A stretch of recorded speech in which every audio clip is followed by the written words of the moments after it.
This morning, the list for President-elect Donald Trump's cabinet continues to grow, and so does the controversy surrounding some of the picks. Joining us now live, now via Zoom, is Wright State political science professor Dr. Lee Hanna to help kind of break this all down. And I think the very first question out of the gate, Dr. Hanna, is really, let's start with perhaps the most controversial person, Matt Gaetz.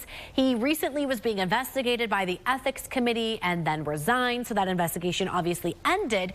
Do you think that we'll ever see this report?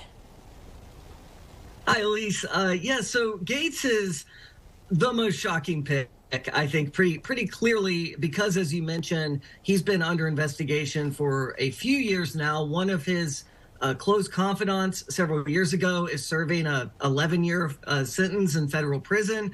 And so there's always been a cloud of suspicion around him. The other thing that's surprising with Gaetz is that he's probably one of the least liked members of Congress by his colleagues. He was the one who voted to vacate Kevin McCarthy as the speaker. That caused the House to kind of go into chaos for the better part of 2 weeks as they had to elect a new speaker. So he has far fewer allies than many of these other nominees. And as far as this report goes, by him resigning, the speaker has effectively argued that is no longer under their jurisdiction and it shouldn't come out. Although there may be motivation for many members who are a part of this investigation to leak it. So I wouldn't be surprised if some elements are leaked at some point, depending on the legal ramifications of doing that. So perhaps just as controversial, of course, is Robert F. Kennedy Jr. Now, Trump wants him to be Secretary of Health and Human Services, but he really has some controversial views for some lawmakers, even for Republicans. So what is the likelihood that he would actually be appointed to that seat?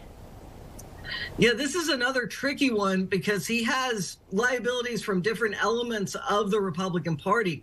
Robert F. Kennedy is very pro-choice. So Mike Pence has come out and argued that he's not qualified because HHS does oversee so much of policy around reproductive rights and care.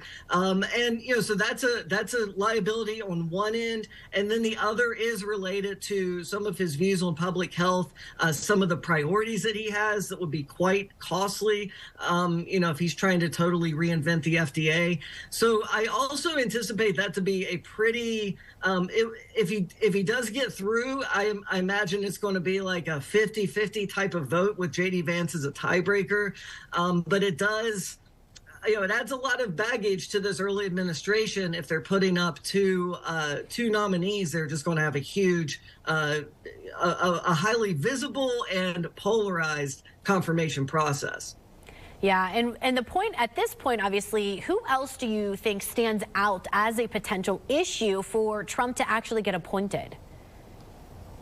Yeah, so Trump seems to be, he's picked several people from Fox News programming. He really likes people that are good on TV, that can go out and defend his point of view and defend him. And so Pete Hegseth is another, the nomination for the leader of the Department of Defense. Where Trump knows what he's getting with Kennedy and Gaetz. He knew all the controversies going in. I believe they were blindsided by some of the revelations about Pete Hegseth and some sexual harassment allegations out there. And so that could be a difficult one. And also he would be coming in with far less experience than many of these other people.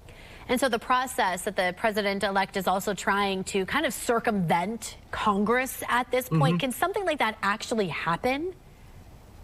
Yes, if it's complicated. If the Senate is willing to abdicate their role and go on recess, it is possible that this could happen. It's just a matter, I think what's interesting is Trump is coming in. He won the popular vote. He has 54 members of the Senate. He could have nominated people that would have gone through fairly easily with majority votes. And instead, he's kind of playing members of the Senate he's putting their feet to the fire right on day one with some of these appointments. And so I think that that's kind of interesting. And I also think there could be a major political backlash if he were to get these through recess, because people would rightly argue that separation of powers says that cabinet appointees should go through a confirmation process. If he does get recess appointments, they will be filled, but he would have to still go through confirmation within the first 2 years. And so it also leaves that cloud hanging over all of these nominations as well. All right, Dr. Lee Hanna, thank you so much for joining us live this morning. We appreciate you breaking it all down. Thank you.